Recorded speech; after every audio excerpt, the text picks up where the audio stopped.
Hello everyone and welcome back to Dark Souls 2, Scholar of the First Sin.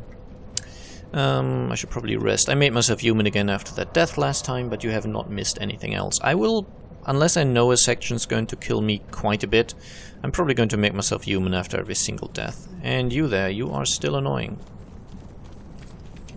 Wait. Wow. So all those attempts I made earlier, he always ran a different route, and this time he decided to run differently. He's always ignored which... Not going to argue, bad game design is bad, not try to fight it, it's just terrible. You should always get that hammer dude's attention, by the way. I mean, you can run past him, of course, but... I find it's a bit iffy, and you then have to... That's the problem with running past stuff in Souls games. Unless you know exactly what you're doing and where you're going to go, running past stuff tends to end badly. Simply because you run past one enemy, but then he's still following you, so you can't really stop to face the next enemy properly, because chances are someone's going to come at you from behind, and that was cheap. But this kind of sorceress flinging fireballs at you is just cheap. And even with the best ranged bow, you cannot kill her until much later. So for all intents and purposes, it's just an unavoidable environmental hazard in this section. Can't do anything about it. Okay, now you. And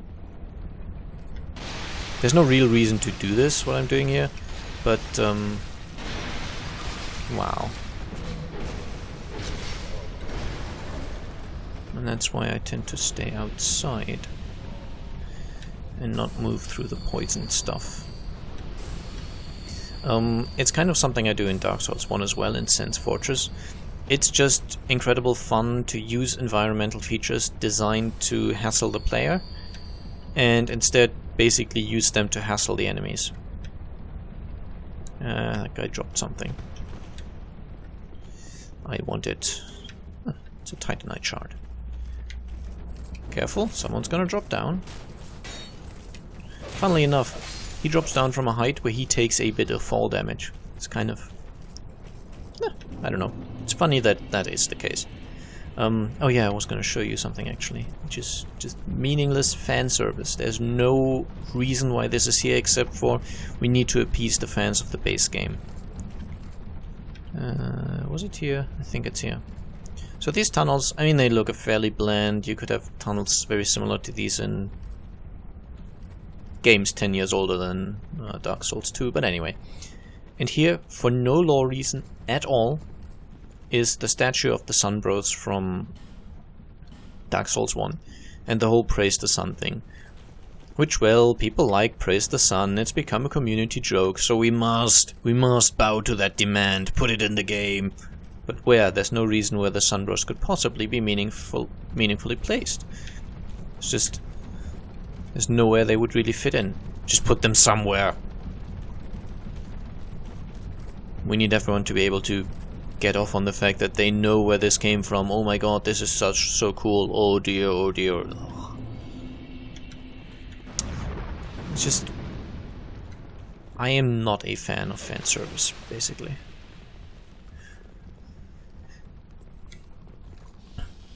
To me it subtracts from the game. Okay, come on, come closer. I said, come on, come closer. Thank you. Yeah, you can fart all day long if you want, like.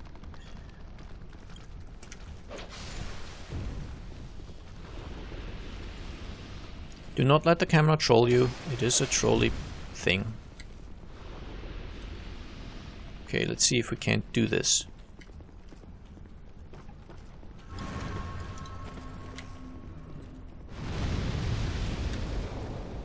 Actually, you know what? I just plain do not want to play your game. And there's another thing you can do. You can jump down there, where that guy is. I can't do that jump properly. I die 5, 6, 7 times easily before I happen to get it right. I don't know exactly how you're meant to do this. Oh, incidentally here. Skeptic's Spice, nice to have. I guess I'll try it once, it's fine. But it might very well fail.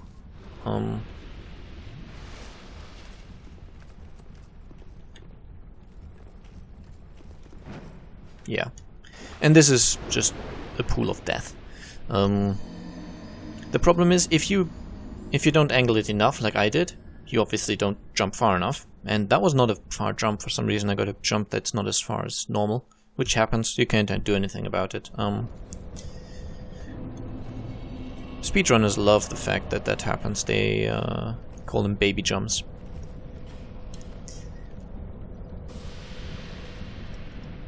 I don't think there's any way to influence whether you get them or not. Well, I guess if the speedrunning community hasn't found out a way, that means there is currently no known way of influencing whether you get the proper jump or not. Because I don't think that was full standard jump distance. Feels like that was a lot shorter. Anyway, if you angle the jump too much though, because as you land from a jump, you kind of do that roll. You actually jump too far, you fall over the platform on the other side, and you die. Which is fun, ha ha ha. And down there's not actually anything useful, it's just kind of a few items that no one really cares about, so... You can jump over there, there's 2 or 3 enemies to fight, and I guess 1 or 2 items. I'm not going to attempt that again, just because it's going to be a pain.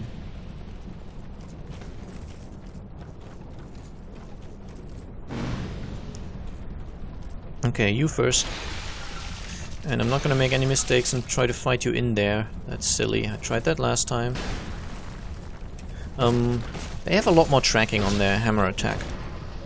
So I did call them reskins of the old knights from the Tower of Flame. It's not quite accurate. They're actually... I mean, they have very similar movesets, but that's because the developers of this game have no sense of imagination. It's not a sense. They have no... They just have no imagination.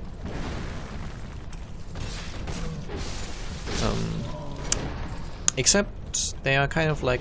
They're the old knights with a bit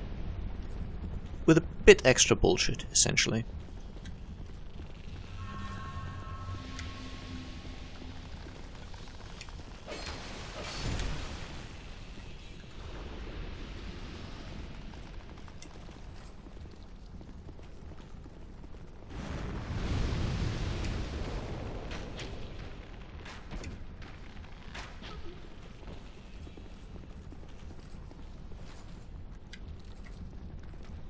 Are you going to come back up? I mean, you're looking at me from... Okay, that was fun, I have to admit. Careful, there's a guy standing behind this corner here. And then... there's no reason to go in there, there's just a trapped chest with a single torch in it. Again, another one of those trolley things. Probably will get the most out of the Hate Knight sword, I guess. We are facing a boss now, so... I guess let's try it. This is Jabba the Hutt. Again, very imaginative boss design, I'm sure it's never been done before.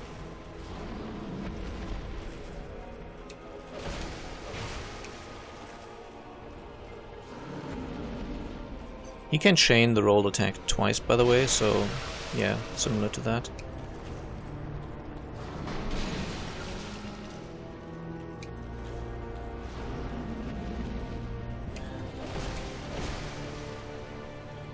But really, it's the only dangerous thing he can do, that rolling attack. I mean, I guess there's only so much you can do design-wise with a boss that's basically meant to be a fat blob.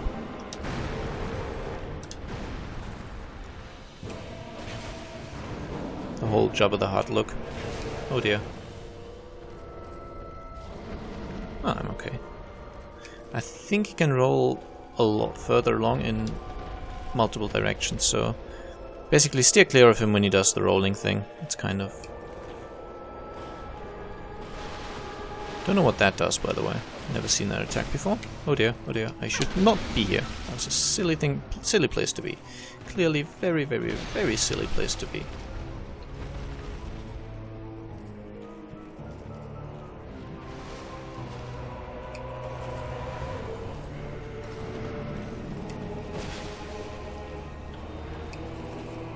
This boss is kind of a bit meaningless. I mean, you can die to him easily if you get hit by the rolling attack at a bad moment. Then yes, he can kill you.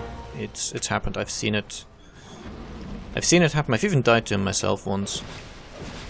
There's no shame in that, I guess. But he just looks so helpless and useless. I kind of feel bad for him. And that's the covetous demon. You can die to it, but it's kinda difficult. They somehow put in a gimmick in this fight where you can shoot down these things here. Let me try. Does a normal arrow work? You can shoot down these guys and he eats them and that poisons him or something?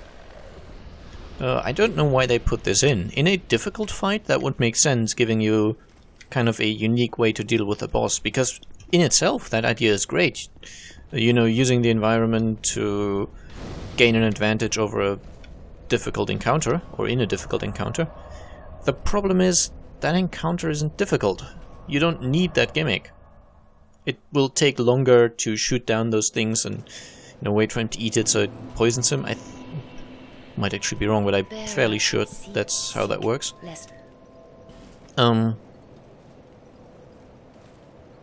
What do I want? Do I need 3 points of intelligence? Ugh. I'll have to check exactly how much I need before I know. I'll give myself some more hit points. That could be useful.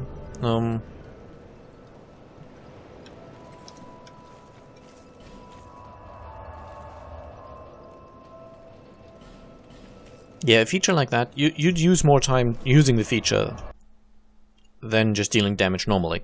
So it's kind of a gimmick that's useless. Because you don't... there would be no reason to use the gimmick because, well... you're faster not using it. Wow, I'm fairly sure I saw you fall there, but apparently I saw that wrong. Whoa, whoa, whoa, whoa, whoa. I did not notice you coming down here. Wow, okay. So he went through the poison, I guess poisoned himself, and then died after that single swing against me. Fair enough.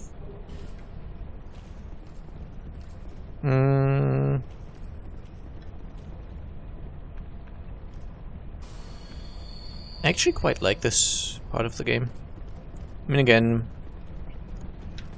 just the usual stuff of fighting melee on a small bridge while there's guys shooting at you. The game just... I feel that unlike Dark Souls and Demon Souls, the game doesn't know when to stop adding more shit to a situation to try and make it more difficult. Because not every single room in the game needs to have the absolute ability to just wreck you.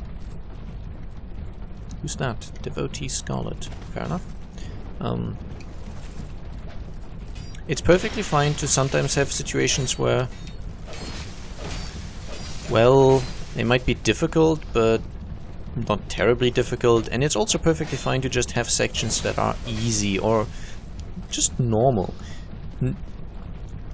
They kind of made the mistake of having it so that every single room has to have something that can and will kill you. Can't have just kind of standard easy stuff, it all has to be... You just have to shove more stuff into it until it finally feels difficult enough. Which is a design choice they went for, but it's a terrible design choice. Here, by the way, we have a really cool design choice. So, I know I complain about the game a lot. Okay, I'm well aware of that. So, I don't think there's any way I can stop myself from doing that, because when I see some things that they did which just ruined the experience for me. By the way, do not use a flame butterfly here, that was completely wasteful.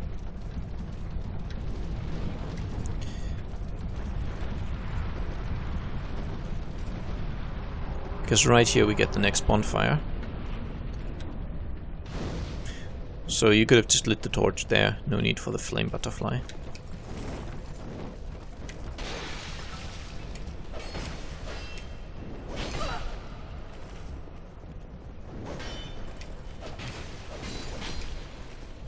Okay, now you can die as well. And that was quite good, because I killed him very quickly. So instead of just pointing out things that I dislike, I'll try to also point out things that I like, to kind of just, I guess, strike a balance between whining and complaining, which sometimes, I think some of them are valid complaints, which are about as objective as criticism can get. And sometimes it's just, ugh, this would have never happened in Dark Souls 1, ugh, that game is so much better. Sometimes I'm looking for things to complain about, which might, I don't know, not be very interesting. So I'll basically try to compensate by also pointing out more than usually which bits I like, because the game is not all bad. I even think that if this game weren't called Dark Souls 2, if it had a different name, and it didn't try to be so much like Dark Souls, this game could be... it would be viewed a lot more charitably. Let's put it that way. Okay, let's talk to this guy now. Shush. You idiot. Stay quiet. I'm on the run. Don't give me away. You're a fugitive too, eh? Yeah? Why else would you be here? It's got death written all over it. You want to climb down here? I can lend you a ladder. But, how much can you offer me? Why, yep, I'm trying to help you, you know. Have you no gratitude? Downright rude, really. I've got a soft heart, so I let you off this once. And those last few sentences he said to me sound like you were meant to have a choice in between them at some point, saying yes, I want to pay you money, or no, I don't. All right, it'll be just a moment. I don't know, it just sounds weird to me, that dialogue. You also wonder where he pulls that ladder from. But yeah, don't worry about stuff like that too much. He's just the laddersmith.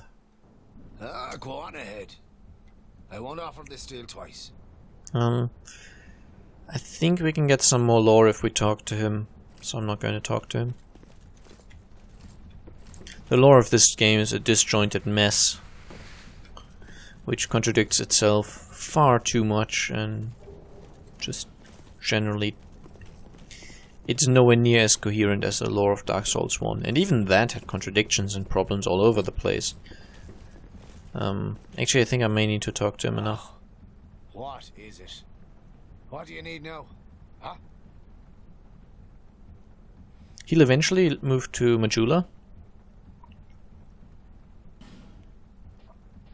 And mostly I find that interesting because he sells aromatic ooze. I think in Majula he starts selling them for 2,000 each.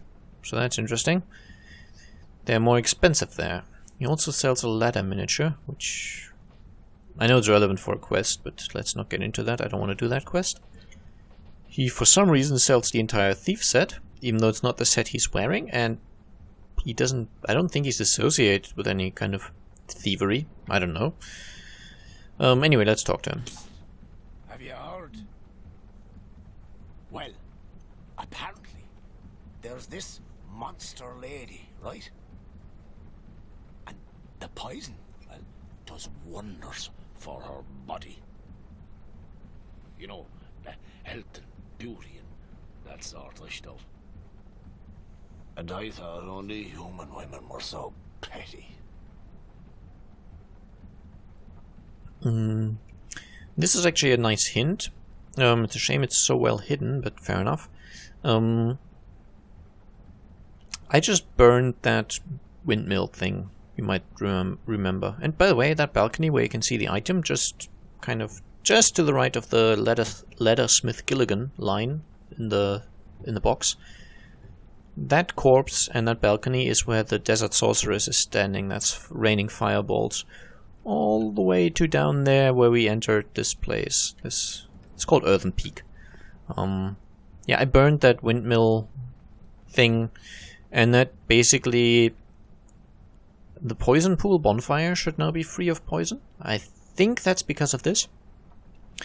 But more importantly, the boss fight and the area before the boss fight of this section will be free of poison. Or somewhat free.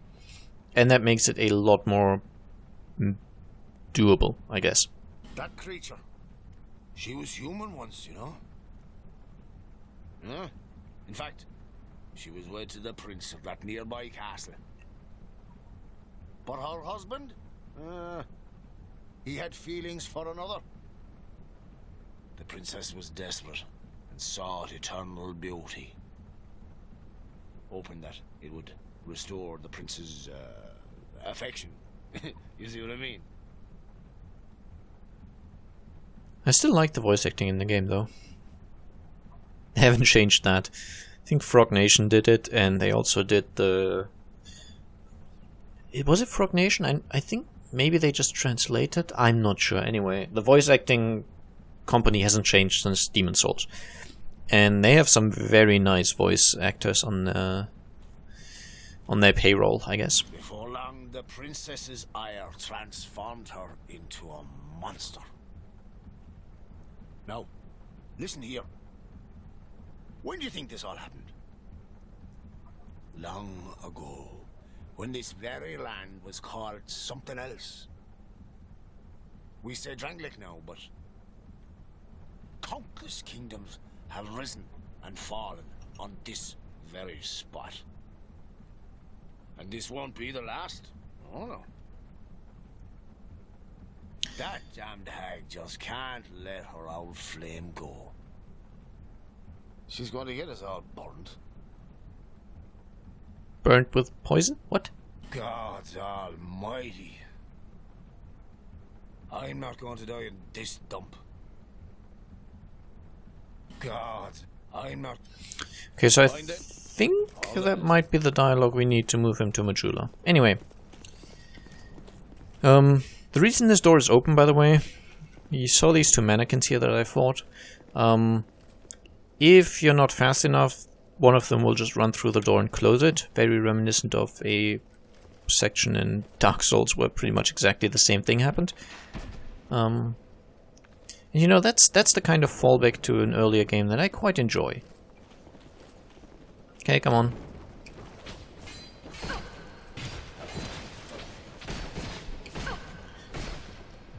Yeah, you really don't want to be caught in their combos. They will wreck your face. Wow. Well, I killed him, but these guys are no joke, especially when you fight more than one at a time. If that combo hits you, you are toast. You cannot raise your shield during the combo, and they will just spam that. And you take a bunch of damage, you start bleeding, and you're just not in a good position. So yeah. But that's okay, I just got a bonfire, so I don't think I missed much.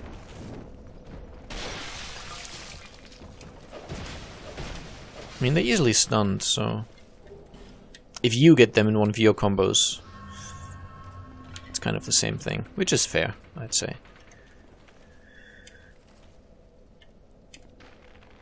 And I'd always recommend you to do what I'm doing here, which is use some form of ranged attack, which you should have. Do not play as a pure melee in this game.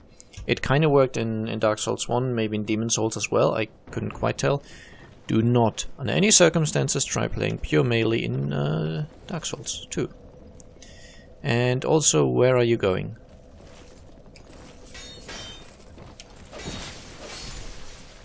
Yeah, the guy who closes the door, if you killed him once, I believe he doesn't respawn, so the door is now open for me. And if you fail, if you fail to kill him fast enough, it's very similar to how it was in Dark Souls 1. You just kind of end up having to... No?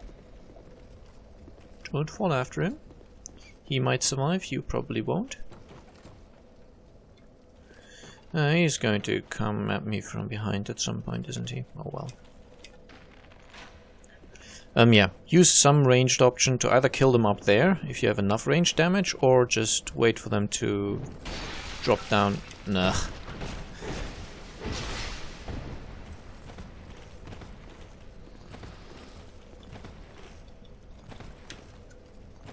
So I do find the rolling helps a little with the poison buildup, but I will still get poisoned if I don't eat a moss. I'm just trying to wait until a little later. Okay, now maybe? Because that gets rid of the buildup, and it'll start building up again. No, actually. Oh yes, actually. Never mind. But that should be fine. We should be okay. And here, even though these guys all have no head, there's a mannequin mask. I think they at some point in development had a head. Or something. Yeah, they don't anymore. Whatever the case may be.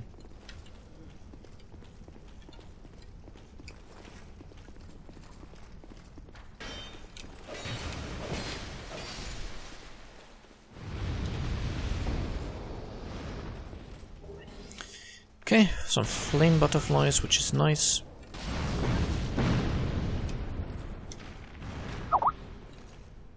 And that's Skype. I'm sorry, I apologize for Skype. Wait. Oh dear. Be right back. Yeah, sorry about that. Skype took the focus of the game away, so I wasn't actually in the game anymore. Except my screen didn't change. Hoping the recording's fine. Oh well. It's not too bad if you mess up the jump, by the way.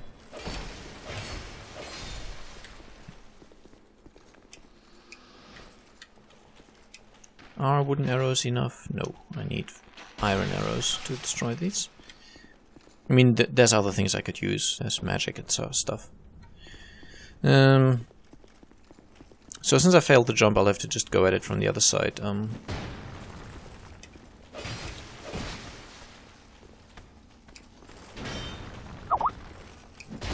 Again, Skype.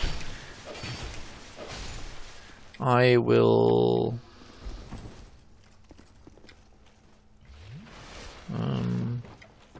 Actually, I know what I'll do. Firstly, loot this, then shoot this, and then... I had established that killing these in melee was a bit annoying because of their ability to do nasty things.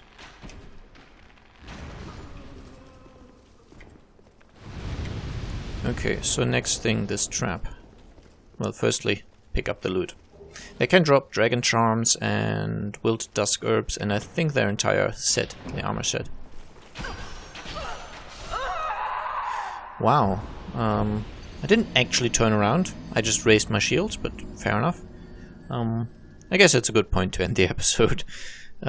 Someone's apparently demanding my attention on Skype. We are at a point where it's been long enough.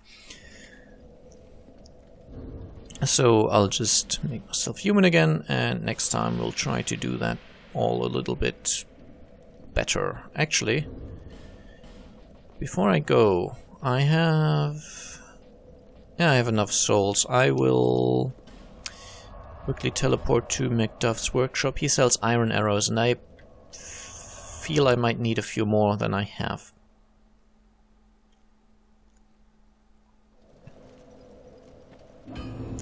So I shall consume these two.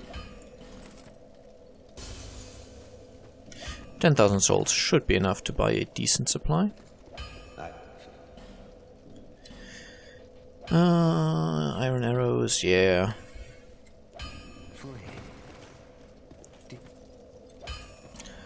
And let's travel to Central Earthen Peak. which is this bonfire. And I guess at this point I'll end the episode. I hope you enjoyed it, and I'll see you again soon. Bye bye.